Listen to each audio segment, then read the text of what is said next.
We just go around. So fundamentally, it's just a simple square. So you have the D, the I, the S, and the C. D stand for dominant. So it's basically people who are sort of in the male world, you would call them alpha males to some extent. So it's people who are very assertive. They're very sort of direct. They always speak their mind, and they're constantly trying to make things happen, right? They're constantly taking action.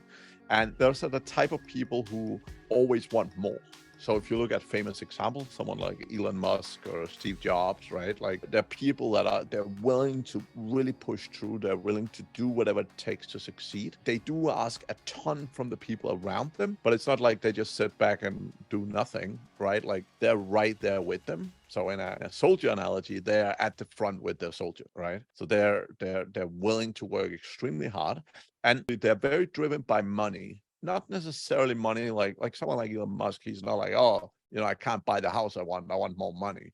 That's not the point. But two very dominant people, money represent a measure of success. So the thing is, they're constantly looking at, am I a success in life? And they're people like Elon, they always underestimate themselves. They're like, yeah, but I could have done more. I could have done more. I could do better. So fundamentally, they're always looking for more, and money is a huge motivator, but more so because it kind of helps them see what is their level of success they've achieved. Next up, you have the influential people, which is the sort of, let's call them the typical sales guy, right? So it's people who are very, very talkative.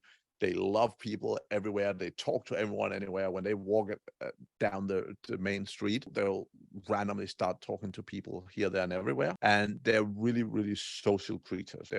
The energy they get from being around people is very big. And those were the kind of people that struggle big time during COVID, for example, because they crave human contact. They crave talking with other people and so on. Fundamentally, they are often really good either as a primary or secondary for people in the likes of sales roles, event roles, anything to do with people, they're generally very good at.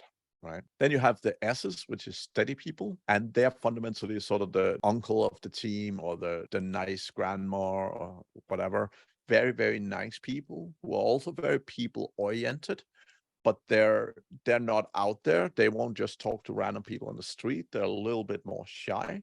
So while they love conversations, they love talking to people, they prefer people talk to them first. Right. So at a networking event, for example, they'll stand around, they'll be smiling, and they'll hoping, make eye contact and hope people come and talk to them. They're generally not super comfortable making the first move. But generally in organizations, you see them a lot. They're very, very good team players. And, they're the kind of people that always show up. They're always doing a decent job. They're rarely the best performers, but they always show up. They always do their work. And they're generally extremely loyal, right? So they tend to stay around for a long time. Now, the essence about these people is they care so much more about the people around them compared to how much they care about themselves.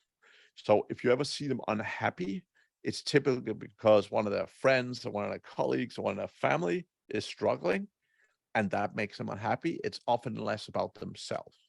And the biggest challenge for them is often that because they're so busy with everyone else, they always deprioritize themselves. And that's often both when it comes to eating healthy food, exercising and so on. They're often so busy helping everyone else that they can forget about themselves a little bit. Right. And then lastly, you have the C's, which are conscientious people, and they are fundamentally the nerds or the geeks of the world. So that's typically, again, roles like developers, accountants, people who literally love sitting and I mean, their hottest dream includes Excel. That's typically the type of people. So they're very, very detail oriented. They're very perfectionist. They're very, I would rather deliver my project way later as long as it's perfect. And they absolutely hate making mistakes.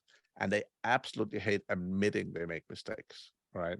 They're generally like the steady people, they're reserved. So again, if you've ever tried to have a phone call with a developer, every second sentence from them is like, can you send it in an email? Can you send it in an email? Just email me, because they are so much more comfortable with written communication compared to verbal communication. And that's their preference, right? So that is sort of generally brief overview of the four. And again, everyone is basically, everyone have a primary and a secondary that are always adjacent. So you can be DI or ID, you can be IS or SI, you can be SC or CS, and you can be CD or DC. So those are basically combination. And fundamentally, if you look at it, if you split it down the middle, that's basically your left brain and the right brain. So D and C is very left brain, and I's and S's is very right brain. And you can see people, like a lot of people have a fair balance between some of them, but if people are DC or CD, that means they're predominantly utilizing their left brain and they're very logical. If they're on the other side, if they're IS or SIs, they're extremely emotional and they're extremely people focused, which means they're also very creative human beings. So typically, very, very keen on music and arts and stuff like that.